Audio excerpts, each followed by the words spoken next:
Human rights groups estimate the war in Ukraine has forced more than 1.5 million children to flee the country. But Save the Children says as many as 6 million children are still in Ukraine, and they're facing increasing danger as urban areas across the country are reduced to rubble. They say at least 464 schools and 43 hospitals have been damaged by shelling from Russian troops. They also say many children are believed to be sheltering inside buildings that are coming under attack and deprived of food, water, and health care. So to talk more about the impact of war on children is senior humanitarian health lead at Save the Children UK, Dr. Ayesha Kadir. Dr. Kadir, welcome. Thank you for joining us. What immediate effect does experiencing an armed conflict have on a child, and what are the long-term struggles they will likely face? Well, it's really helpful to think about the effects based on direct and indirect impacts. So children who are living in areas where conflict is occurring are at risk of injury from combat activities, but also from collapsing buildings, from motor vehicle crashes when they're fleeing.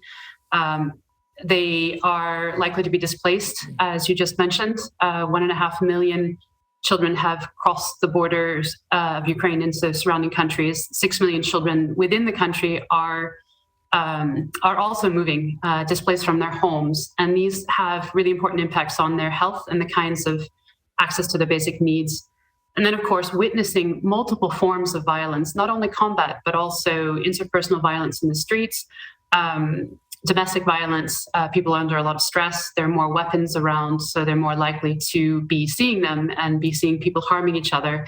And they may be subjected to physical, psychological, and sexual violence themselves. So and of course, I just wanted to pick up on the point you just raised, which there's a sort of a range of ways we are seeing kids affected, but we shouldn't assume that we're only talking about the effects being limited to mental health. So outside of mental health, what do we see in terms of how kids are affected? Well, I mean, children may be injured, they may be disabled, and they may also develop illness. Now, in COVID, if people are displaced and they're living in crowded conditions, limited sanitation, lack of access to food, infants actually have a huge risk of food supply. Breastfeeding can become very difficult, and children who are not babies who are feeding from formula, infant breast milk substitutes are facing serious food insecurity, difficulty accessing nutrition.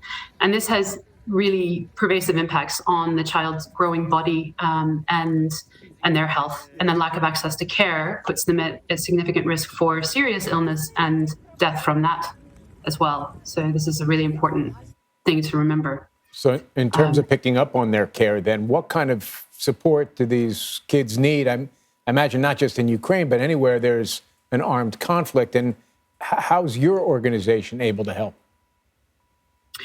So the needs of children who are affected by conflict are going to be really different based on where they are in the world and what's happening, how the conflict is waged, what is happening to them, and where they are if they move. And so really the needs need to be adapted to the children. And we need to see that there's not a one-size-fits-all approach. And it's also important to remember this is actually, conflict has impacts well beyond the borders or the areas where combat is occurring. So children who are further away from the area where conflict is occurring may have affected infrastructure. The influx of people may overwhelm health systems, and certainly further afield, news reports and seeing violence, witnessing violence on television has important impacts for how children understand what's happening. It's a form of stress as well. So what Save the Children is doing, are you asking about specifically in Eastern Europe or across the globe? Either, both.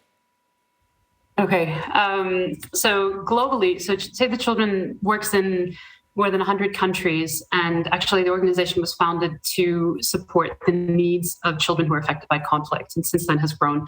So we are looking at, we're working across sectors in health, nutrition, water, sanitation, and hygiene, as well as child protection, education, making sure children have access to school which is a very protective aspect for their health. And then, and so we're working across all of these sectors and with children who are displaced.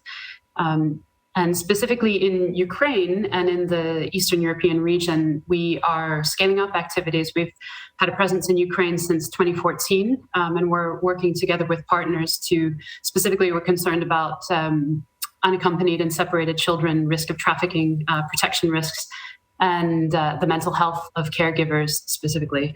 So we are working with partners, and once access is more secure,